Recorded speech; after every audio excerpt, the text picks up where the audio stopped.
Olá, amigos do Vestibulando. Tudo bem? Ainda estamos tratando da antiguidade clássica. Na aula passada, nós falamos do mundo grego. Na aula de hoje, vamos tratar do mundo romano. Para começar, preste atenção nestas imagens.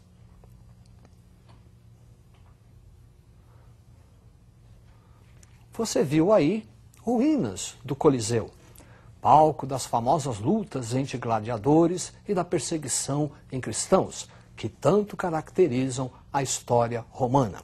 A história romana é dividida em 3 períodos. Monarquia, período que é marcado por lendas, muito bem retratado na Eneida de Virgílio. E o período republicano, caracterizado pelas tensões sociais. Durante o período republicano, a principal instituição será o Senado. O Senado é quem toma todas as decisões políticas. Magistratura será uma outra instituição política que vai executar aquilo que foi determinado pelo Senado. As tensões sociais do período republicano envolvem a luta entre patrícios, que tinham o monopólio do poder político, e os plebeus, grupo marginalizado. Lei das 12 Tábuas, primeiras leis escritas de Roma. Depois, a criação do tribunato, ou tribunício, os chamados tribunos da plebe, que eram os representantes dos plebeus no Senado. Entre esses tribunos, 3 aqui merecem destaque. Primeiro, o Licínio, que foi responsável pela abolição da escravidão por dívidas. Depois, Canuleu, que fez uma lei autorizando o casamento entre as classes, patrícios e plebeus, igualdade civil. E, por fim, Hortêncio, que vai fazer a lei onde as decisões tomadas na Assembleia da Plebe tenham força de lei. É o famoso plebiscito. Para você não esquecer o que foi dito até agora, preste atenção no quadro. Legislação romana, lei das 12 tábuas, primeiras leis escritas, o tribunato, e desse tribunato, 3 nomes importantes. Lei Licínia, abolição da escravidão por dívidas, Lei Canuleia, igualdade civil e permissão de casamento, e Lei Hortência, a criação do famoso plebiscito. Ao mesmo tempo em que ocorrem essas tensões sociais, Roma também realiza a sua expansão territorial. As guerras púnicas marcam o início dessa expansão. Guerras entre Roma e Cartago pelo controle do mar Mediterrâneo. Os cartagineses também eram conhecidos como punos, daí o termo guerras púnicas. No final, Roma vai conquistar toda a Itália, boa parte da Europa Ocidental, norte da África e o mundo helenístico. Para você visualizar o que estamos falando, preste atenção no mapa.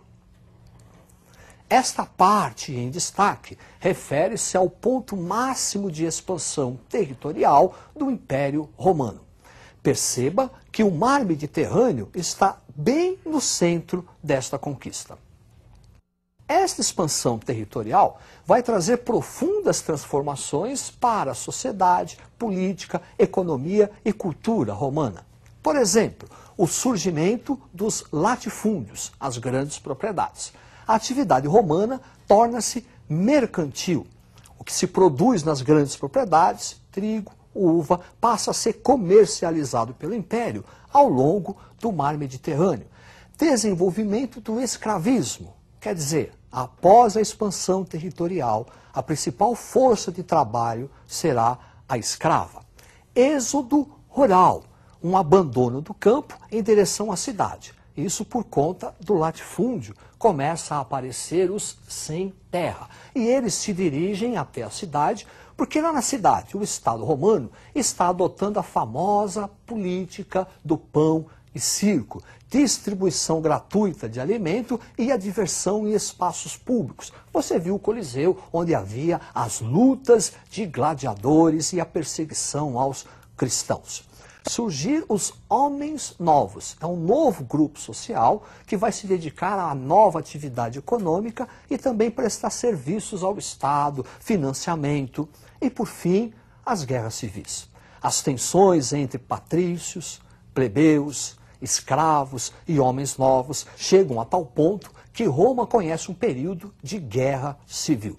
Como as consequências da expansão territorial são muito importantes, você tem que fixar, preste atenção, olha aí, expansão romana, surgimento do latifúndio, desenvolvimento da economia mercantil, o escravismo, como o escravo, principal força de trabalho, o êxodo rural, o surgimento dos homens novos e a guerra civil. Após 100 anos de guerra civil, Roma começa o seu império. O período do império em Roma é dividido em duas partes: Alto Império, Baixo Império. O Alto Império refere-se àquele apogeu, aquele momento glorioso de Roma. É a época dos gladiadores, da perseguição aos cristãos, é a época de ouro do Império Romano. Nessa época, destaque para Augusto e a introdução da chamada Pax Romana. É o momento onde aquela política de pão e circo conhece o seu auge. Baixo Império é o período da crise romana por conta da diminuição do número de escravos. A partir do imperador Trajano, o exército romano não faz mais conquistas. O exército passa a defender, a proteger as fronteiras de Roma. A médio e longo prazo, essa política vai trazer problemas para Roma, porque se não há expansão territorial, não há escravos. Com isso, diminuição do número de escravos e há uma queda na produção romana. Para que o Estado romano possa manter a sua estrutura, possa manter a sua burocracia, há uma política fiscal, um aumento excessivo dos impostos. Imposto alto, produção baixa, gera um fenômeno muito conhecido, a inflação. E essa inflação atinge, primeiramente, os menos favorecidos, os plebeus, que passam a sair da cidade e ir para o campo. É o chamado êxodo urbano, porque agora, lá no campo, o grande proprietário, o latifundiário, precisa de força de trabalho porque diminuiu a mão de obra escrava. E aí vai se desenvolver a relação do colonato, onde o grande proprietário fornece um pedaço de terra para o plebeu. Para você entender o que se está falando, preste atenção nesta imagem. Aí está uma grande propriedade e esses quadrinhos referem-se à parte que o grande proprietário entregou ao plebeu e sua família. O que o plebeu produzir aí é dele, é uma forma de pagamento que o proprietário dá a ele. Em troca, esse plebeu deve produzir nas terras do grande proprietário. E o que ele produzir é o do grande proprietário. Assim, nós vamos trabalhar a crise final de Roma, prestando atenção nesta imagem. Diminuição do número de escravos, por conta do fim da expansão territorial, processo da inflação, produção baixa e imposto alto, êxodo urbano, onde os plebeus se dirigem para o campo, e lá no campo, aquela relação do colonato. Um outro elemento que vai contribuir para a crise e queda de Roma será o cristianismo. A religião cristã, monoteísta, que não vai reconhecer as divindades pagãs, nem a autoridade divina do imperador.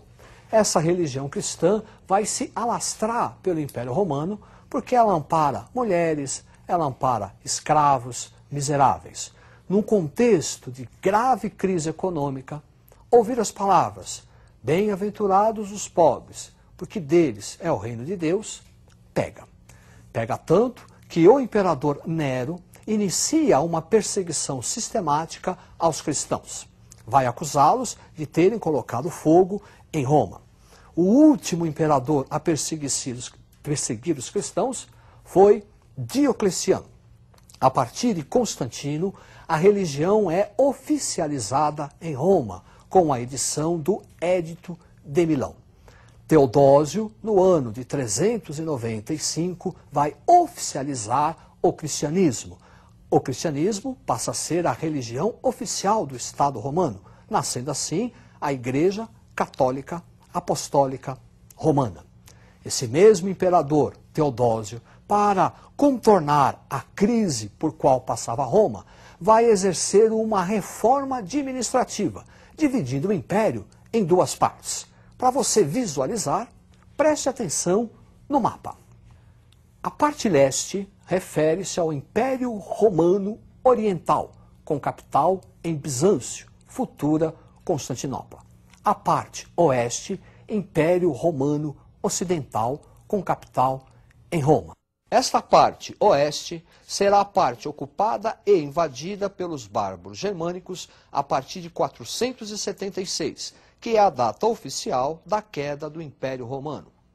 A partir daí, nessa parte ocidental, desenvolve-se os chamados reinos bárbaros, dando início a uma nova fase da história, retratada na chamada Idade Média, que nós vamos trabalhar a partir da próxima aula. Boa sorte, estudem e até a próxima!